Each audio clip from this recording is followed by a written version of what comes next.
Welcome to BM Mani channel. Over நைட்டில் கோடீஸ்வரன் ஆவது ரொம்பவே ஈஸி. கஷ்டம் எல்லாம் இல்லை, இதை பண்ணுங்க போதும். 5 டிப்ஸ். இந்த காலத்தில் இளைஞர்கள் எவ்வளவு சம்பாதித்தாலும் சேமிக்க முடியவில்லை என்ற புலம்பலை நம்மால் பார்க்க முடியும். இந்த சிக்கலை தவிர்த்து எப்படி நாம் சேமிக்கலாம் என்பதை இதில் நாம் பார்க்கலாம். இப்போதுள்ள இளைஞர்கள் பட்டப்படிப்பு வரை படித்துள்ளதால் அவர்களின் சம்பளம் அதிகமாகவே இருக்கிறது. காசு கையில் அதிகமாக புழங்குவதால் அவர்களின் வாழ்க்கை முறையும் மாறுகிறது. வருமானம் எவ்வளவு அதிகமாக கூட சேமிப்பை செய்ய முடிவதில்லை என்று பலர் புலம்புவதை நீங்கள் பார்த்து இருக்கலாம். அதற்கு முக்கிய காரணமாகவே அவர்கள் செய்யும் சில முக்கிய தவறுகள் தான்.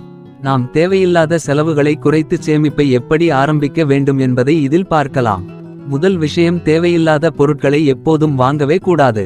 ஒரு விஷயத்தை நீங்கள் கவனத்தில் வைத்துக் கொள்ளுங்கள். இன்று நீங்கள் தேவையில்லாத ஒரு விஷயத்தை வாங்குகிறார்கள் என்றால் நாளை உங்களுக்கு தேவையான ஒரு பொருளை விற்க வேண்டிய சூழல் ஏற்படும். எனவே ஒரு பொருளை வாங்குவதற்கு முன்பு பல முறை யோசிக்க வேண்டும். ஒரு பொருள் ரொம்ப பிடித்து போனாலும் சில நாட்கள் யோசித்து இது நமக்கு தேவை தானா என்பதை நன்கு யோசித்து வாங்க வேண்டும். அடுத்து, கையில் இருக்கும் பணத்தை தாண்டி ₹1 கூட கூடுதலாக செலவழிக்க வேண்டாம். கடன் வாங்கி நுகர்வது என்பது மிக பெரிய ஆபத்தில் தான் முடியும். எனவே தனிப்பட்ட செலவுகளுக்காக ₹1 கூட செலவழிக்க வேண்டாம். உங்கள் விரும்பிய பொருளை வாங்க முடியவில்லை என்றால் அல்லது தேவையான விடுமுறைக்கு செல்ல முடியவில்லை என்றால் கடன் வாங்கி அதை செய்ய வேண்டிய அவசியம் இல்லை. பொறுமையாக காசை சேமித்து வைத்து அதை வாங்கலாம். கடன் வாங்கவே கூடாது. Credit card. அடுத்து, முடிந்தவரை கிரெடிட் கார்டு பயன்பாட்டை குறைவாகவே வைத்திருக்க வேண்டும். கிரெடிட் கார்டு மூலம் நமக்கு நல்ல விஷயங்களும் இருக்கிறது. ஆனால் அதை சரியாக பயன்படுத்தவில்லை என்றால் கிரெடிட் கார்டு நம்மை மிக பெரிய ஆபத்திலும் தள்ளும். எனவே முடிந்தவரை கிரெடிட் கார்டை குறைவாகவே பயன்படுத்துங்கள். அப்போது தான் கிரெடிட் கார்டு வட்டியில் இருந்து தப்பிக்க முடியும். அதேபோல நோ ஸ்பெண்ட் சேலஞ்சை முயலுங்கள். அதாவது ஒரு வாரத்திற்கு எந்தவொரு அத்தியாவசியம் இல்லாத செலவுகளையும் செய்யாதீர்கள். வெளியே சென்று சாப்பிடுவது, படத்திற்கு செல்வது என அனாவசியமான செலவுகள் அனைத்தையும் கட் செய்யுங்கள். அந்த குறிப்பிட்ட காலத்தில் உங்களால் பெருந்தொகையை நிச்சயம் சேமிக்க முடியும்.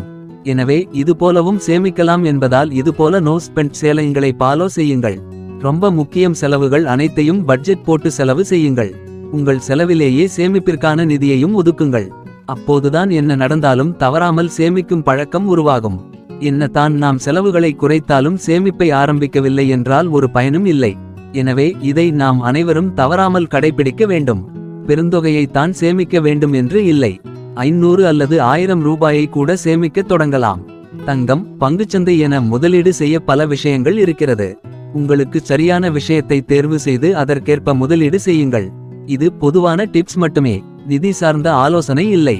எனவே முதலீடு செய்வதற்கு முன்பு நிதி ஆலோசகரிடம் உரிய ஆலோசனை பெறவும்.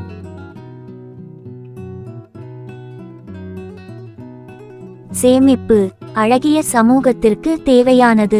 ஆதலால் சேமியுங்கள்.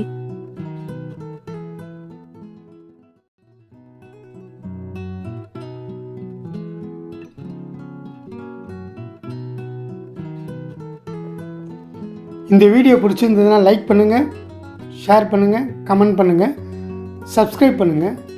மீண்டும் அடுத்த பதிவில் சந்திப்போம். நன்றி, வணக்கம்.